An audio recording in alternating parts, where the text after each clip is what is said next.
ਬਹੁਤ ਸਾਰੇ ਭੈਣ ਭਰਾਵਾਂ ਦਾ ਆਈਲੈਟਸ ਜਿਹੜਾ ਹੈ ਉਹ ਕਲੀਅਰ ਨਹੀਂ ਹੁੰਦਾ ਅਤੇ ਉਹਨਾਂ ਨੂੰ ਬਹੁਤ ਸਾਰੀ ਪ੍ਰੋਬਲਮ ਫੇਸ ਕਰਨ ਨੂੰ ਪੈਂਦੀ ਹੈ, ਖਾਸ ਕਰਕੇ ਰੀਡਿੰਗ ਦੇ ਵਿੱਚ ਅਤੇ ਲਿਸਨਿੰਗ ਦੇ ਵਿੱਚ। ਰਾਈਟਿੰਗ ਅਤੇ ਸਪੀਕਿੰਗ ਤਾਂ ਉਹ ਔਖੇ ਸੌਖੇ ਕਰ ਹੀ ਲੈਂਦੇ ਆ, ਪਰ ਜੇਕਰ ਆਪਾਂ ਗੱਲ ਕਰਦੇ ਹਾਂ ਰੀਡਿੰਗ ਦੀ ਅਤੇ ਲਿਸਨਿੰਗ ਦੀ, ਤੁਸੀਂ ਸਕਰੀਨ ਦੇ ਉੱਪਰ ਰਿਜ਼ਲਟ ਦੇਖ ਸਕਦੇ ਹੋ ਸਟੂਡੈਂਟ ਦਾ। ਲੈਫਟ ਐਂਡ ਰਾਈਟ ਤੁਸੀਂ ਸਾਡਾ ਇੰਸਟਾਗ੍ਰਾਮ ਪੇਜ ਵੀ ਦੇਖ ਸਕਦੇ ਹੋ, ਜਿਸ ਦੇ ਉੱਤੇ ਅਸੀਂ ਕੈਨੇਡਾ ਦੀ ਹਰ ਇੱਕ ਅਪਡੇਟ ਅਪਲੋਡ ਕਰਦੇ ਹਾਂ ਅਤੇ ਪਲੱਸ ਸਟੂਡੈਂਟ ਦਾ ਰਿਜ਼ਲਟ ਵੀ ਸ਼ੇਅਰ ਕਰਦੇ ਹਾਂ। ਜਿੰਨੇ ਵੀ ਸਟੂਡੈਂਟ ਸਾਡੇ ਕੋਲੋਂ ਪ੍ਰੈਡਿਕਸ਼ਨ ਅਤੇ ਉਸ ਦੀ PDF ਲੈਂਦੇ ਆ, ਜੇਕਰ ਕਿਸੇ ਵੀ ਸਟੂਡੈਂਟ ਨੂੰ ਲਿਸਨਿੰਗ, ਰੀਡਿੰਗ, ਰਾਈਟਿੰਗ ਅਤੇ ਸਪੀਕਿੰਗ ਦੇ ਵਿੱਚ ਪ੍ਰੋਬਲਮ ਆਉਂਦੀ ਹੈ, ਤੁਹਾਨੂੰ ਪ੍ਰੈਡਿਕਸ਼ਨ ਅਤੇ ਉਸ ਦੀ PDF ਚਾਹੀਦੀ ਹੈ, ਘਰੇ ਬੈਠ ਕੇ ਤੁਸੀਂ ਤਿਆਰੀ ਕਰ ਸਕਦੇ ਹੋ ਵਿਦਨ 15 to 20 ਡੇਜ਼। ਜੇਕਰ ਤੁਸੀਂ ਦਿਲੋਂ ਮਿਹਨਤ ਕਰੋ ਤਾਂ ਤੁਸੀਂ ਆਪਣਾ ਐਗਜ਼ਾਮ ਕਰੈਕ ਕਰਕੇ ਸੇਮ ਉਵੇਂ ਦਾ ਰਿਜ਼ਲਟ ਲੈ ਸਕਦੇ ਹੋ ਜਿਵੇਂ ਨਾ ਤੁਹਾਡਾ ਇੱਕ ਡਰੀਮ ਹੈ, ਜਿਵੇਂ 7.5, 8, 9 ਬੈਂਡ। ਪ੍ਰੂਫਾਂ ਦੀ ਗੱਲ ਕਰੀਏ, ਪ੍ਰੈਡਿਕਸ਼ਨ PDF ਦੇ ਵਿੱਚੋਂ last time 100% same reading, 100% same writing ਅਤੇ ਸਪੀਕਿੰਗ ਆਪਾਂ ਨੂੰ ਦੇਖਣ ਨੂੰ ਮਿਲੀ ਹੈ। ਉਸ ਦੇ ਪ੍ਰੂਫ ਤੁਹਾਡੀ ਸਕਰੀਨ ਦੇ ਉੱਪਰ, ਰਿਜ਼ਲਟ ਤੁਹਾਡੀ ਸਕਰੀਨ ਦੇ ਉੱਪਰ ਆ। ਜਿੰਨੇ ਵੀ ਸਟੂਡੈਂਟ ਸਾਡੇ ਕੋਲੋਂ ਪ੍ਰੈਡਿਕਸ਼ਨ ਲੈਂਦੇ ਆ, ਆਪਣੀ ਚੈਟ ਸ਼ੇਅਰ ਕਰਦੇ ਆ ਸਾਡੇ ਨਾਲ, ਅਤੇ ਉਸ ਤੋਂ ਬਾਅਦ ਉਹਨਾਂ ਦੇ ਬਹੁਤ ਵਧੀਆ ਆਪਾਂ ਨੂੰ ਬੈਂਡ ਸਕੋਰ ਦੇਖਣ ਨੂੰ ਮਿਲਦੇ। ਜੇਕਰ ਤੁਹਾਨੂੰ ਵੀ ਚਾਹੀਦੇ ਆ ਤੁਸੀਂ WhatsApp ਕਰ ਸਕਦੇ ਹੋ। Part 1, Part 2, Part 3, and Part 4. Now look at Part 1. Part 1. Questions 1 to 4. You will hear a talk about a museum. You should answer the questions as you listen because you will not hear the recording a second time.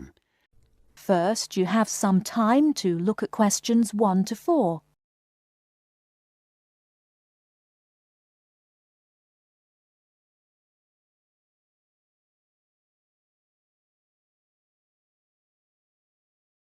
Listen carefully and answer questions 1 to 4.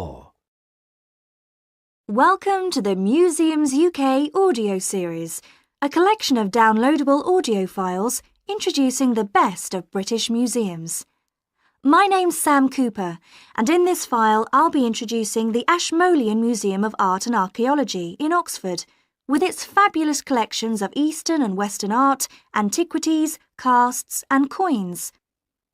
It's one of the oldest public museums in the world, and it's actually part of Oxford University, though it's free to go in whether you're a student or not. You'll find the main museum in Beaumont Street, near the centre of Oxford, close to both the railway station and the bus station. Opening hours for visitors are from 10 o'clock in the morning till 5 in the evening on Tuesdays to Saturdays, 12 to 5 on Sundays, and 10 to 7 on Thursdays in the summer months. It usually closes for 3 days over Christmas, a couple of days at New Year, and 3 days for the St Giles Fair in early September.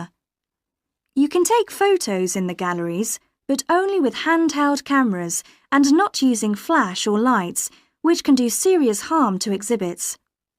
Also, as long as you follow all the copyright regulations and you get permission from the staff on duty, you can ask for antiquities documents of less than 100 years in age to be photocopied at a cost of 5p per A4 sheet. Before you hear the rest of the conversation, you have some time to look at questions 5 to 10.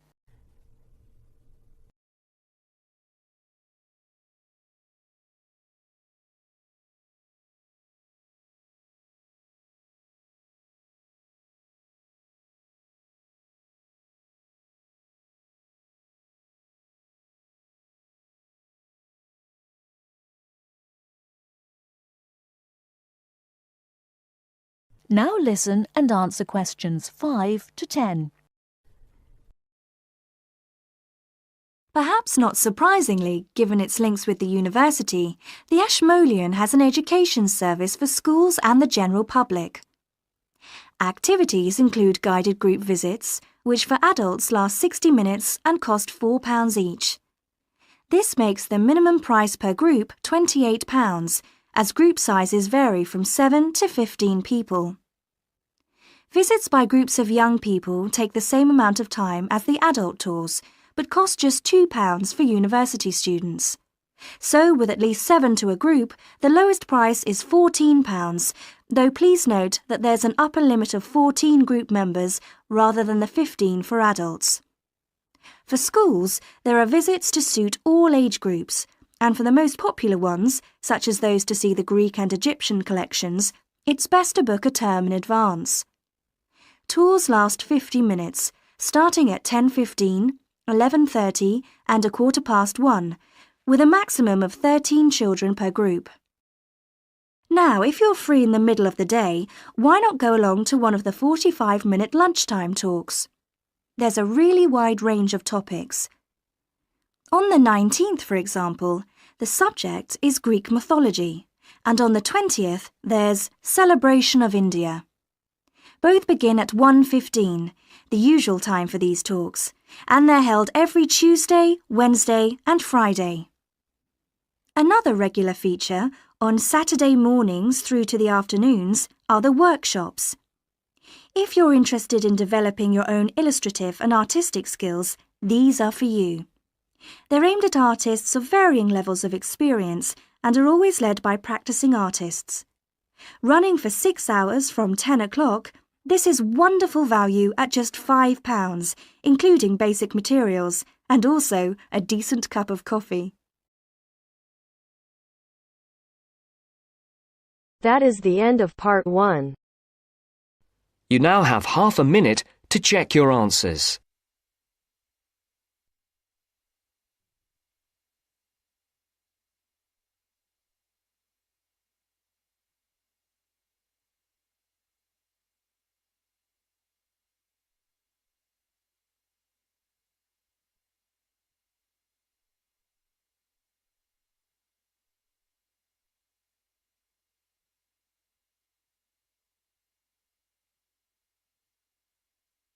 Now turns to part 2.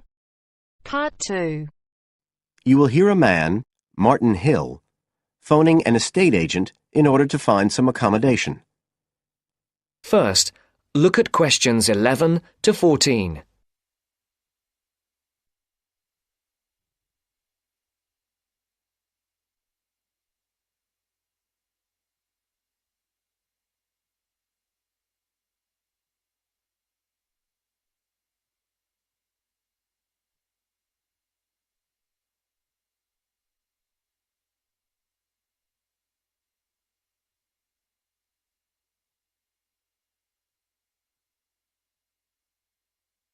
Listen carefully.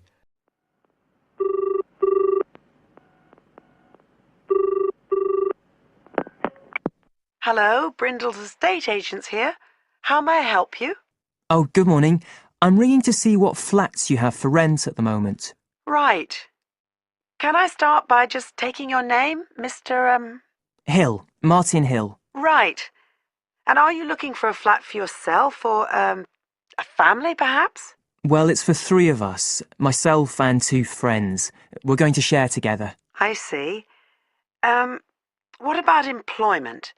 Are you all students? Oh no, we've all got full-time jobs. 2 of us work in the central bank, that's Chris and me, and Phil, that's the other one, is working for Hallam Cars, you know, at the factory about 2 miles out of town.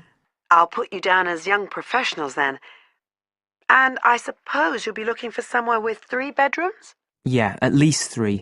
But actually, we'd rather have a 4th room as well, if we can afford it, for friends staying over and stuff. Is that with a living room to share, plus kitchen and bathroom? Yeah, that sounds good. But we must have a bathroom with a shower. We don't mind about having a bath, but the shower's crucial. OK, I'll just key that in. And are you interested in any particular area? Well, the city centre would be good for me and Chris, so that's our first preference. But we'd consider anything in the west suburbs as well, really. Actually, for Phil, that'd be better, but he knows he's outnumbered. But we aren't interested in the north or the east of the city. OK, I'm just getting up all the flats on our books. Before the broadcast continues, look at questions 15 to 20.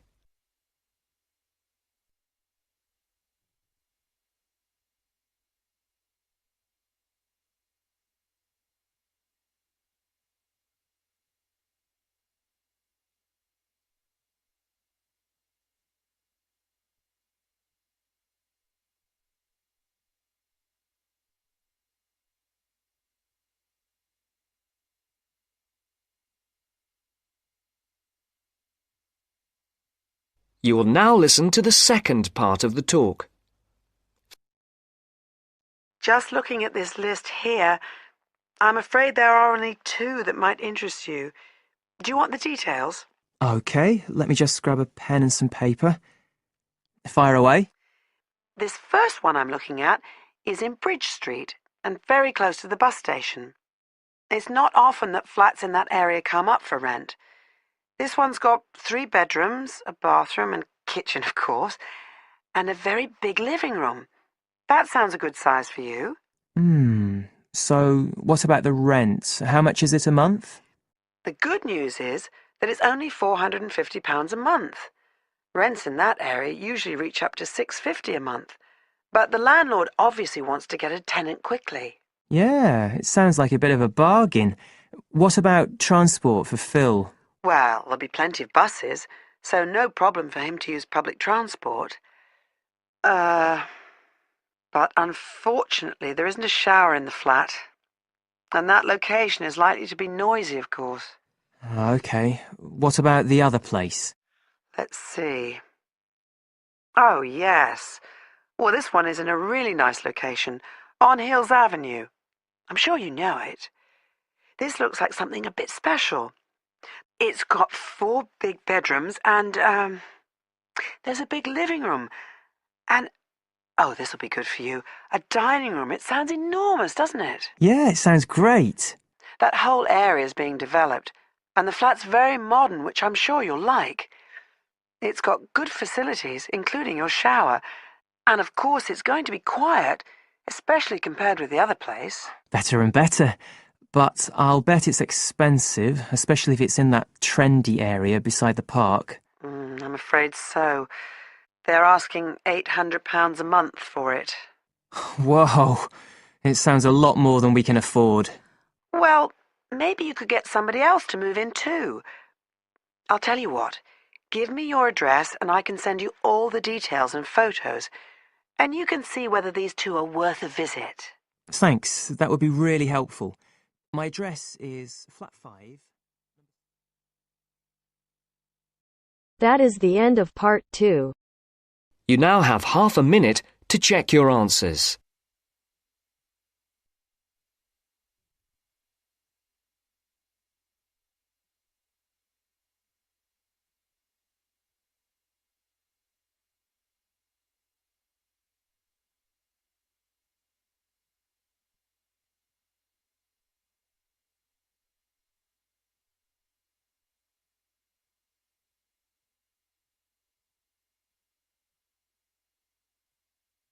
Now turns to part 3. Part 3. You will hear an expert on birds talking about sparrows, one of the most common bird species in urban and suburban environments around the world. The expert discusses some possible causes for their declining numbers. First, you have some time to look at questions 21 to 26.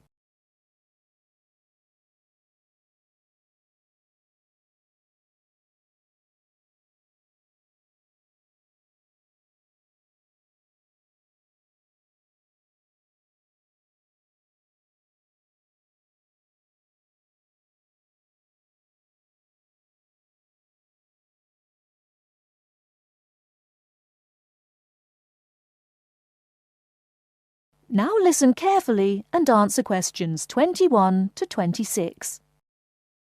Some people dislike sparrows and see them as annoying pests in their neighbourhood. Others see them as an interesting part of the urban environment. Love them or hate them, it could be that the familiar scene of these birds flying, hopping and chirping in our city streets will soon become a thing of the past. Until recently, there were so many sparrows around that people tried all kinds of methods to get rid of them. But it now seems that many people are starting to worry about the declining numbers of sparrows in many cities around the world. Over the past 20 or 30 years, sparrows have been disappearing throughout many parts of the world. In Britain, since the 1920s, the overall population of sparrows has declined by 92%. In London, they were once so plentiful that people who conducted regular surveys did not bother to count them because they were simply too common. Now there are none. This decline has also been recorded in some cities in continental Europe, parts of North America, and India as well. Some people will be surprised at this, as they probably still see many sparrows in their local neighbourhood. But whereas some suburbs may have large numbers of sparrows, in the next suburb there may be none. So, why are they disappearing rapidly in some areas, yet still exist in large numbers in others? Well, it is a bit of a mystery. Some say it is due to local issues. There are a number of factors here, one of which is harassment or predation. Other local animal species harass them, and domestic cats hunt them for food.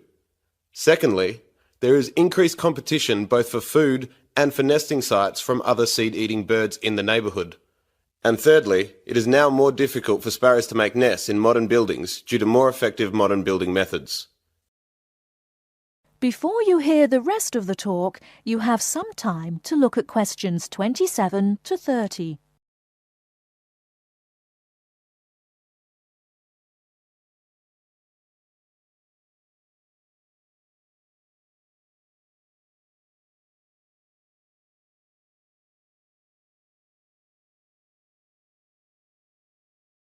Now listen and answer questions 27 to 30. Recent studies suggest that another reason may be related to a problem with the breeding success of the sparrows. Although they continue to breed, the young nestlings keep dying. These deaths have been linked to a lack of insects, such as aphids. This decrease in the availability of insects, it is believed, then causes the young nestlings to die of starvation or dehydration. It seems that there is a growing worldwide shortage of insects, and our modern urban lifestyle with the increasing use of motor vehicles is being blamed for it. It is suggested that the carcinogenic chemicals released into the atmosphere by unleaded car exhaust fumes is having an impact on insect numbers. Another theory, which is thought to be affecting sparrow numbers, is connected to our technological advancement. According to some experts, the mobile telephone towers that are now a feature of our modern cities emit electromagnetic radiation, which might affect the sparrow's central nervous systems and result in their death. The evidence is only circumstantial, and sparrows still continue to thrive in some major cities.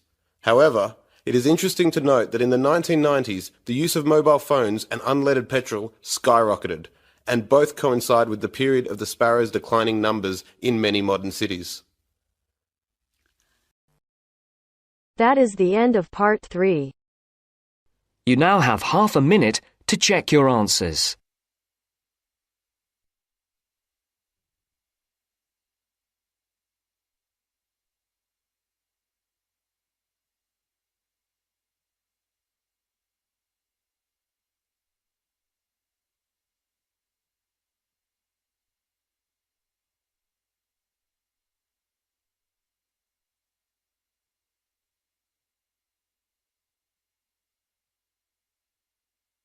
Now turns to part 4.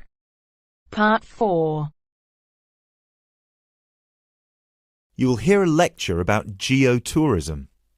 You have 30 seconds to look at questions 31 to 34.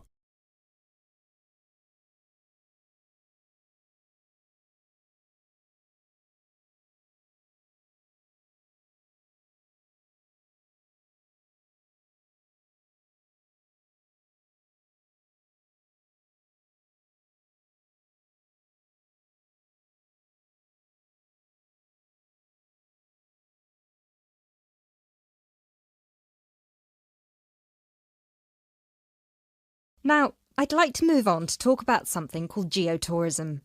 Geotourism is very basically leveraging the benefits of tourism for local communities. I would just like to give you a couple of statistics which are very illustrative of the current situation with regard to young travellers and international tourism. Firstly, tourism has an impact on more people worldwide than any other industry. Indeed, it has an impact on 1 in every 2 people, either directly or indirectly. The second statistic is that in global tourism, there is a 97% economic leakage. This means that if you spend £100 on going on holiday, normally only £3 of that money will actually reach the people who are giving you the services and the accommodation, for example, in the destination. If you put these two figures together, you can understand why some of the regions of the world which have very high levels of tourism still have very high levels of poverty and huge developmental challenges. These countries have this massive industry demanding a huge number of services, but they are not seeing a fair reward for these services. Geotourism is about changing this.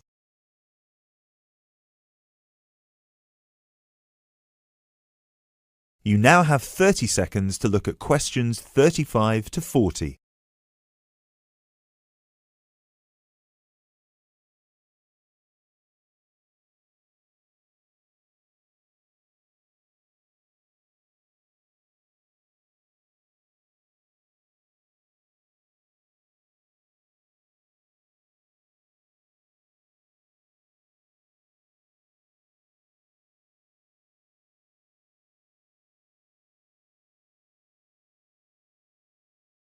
Projects are now being developed with financial organisations such as the World Bank.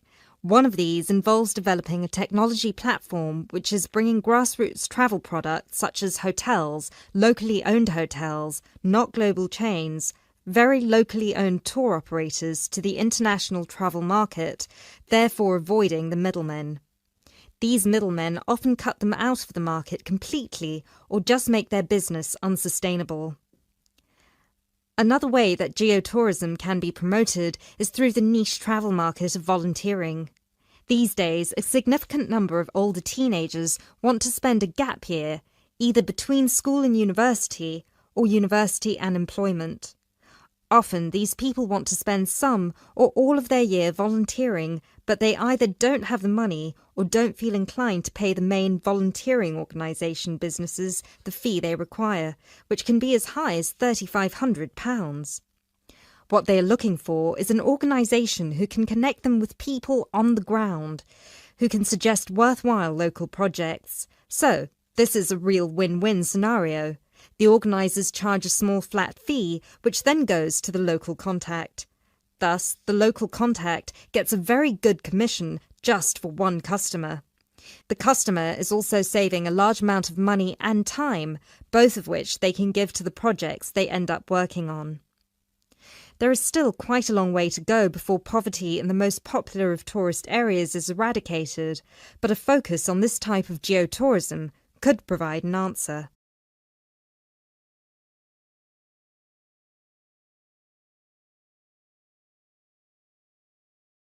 That is the end of part 4. You now have half a minute to check your answers.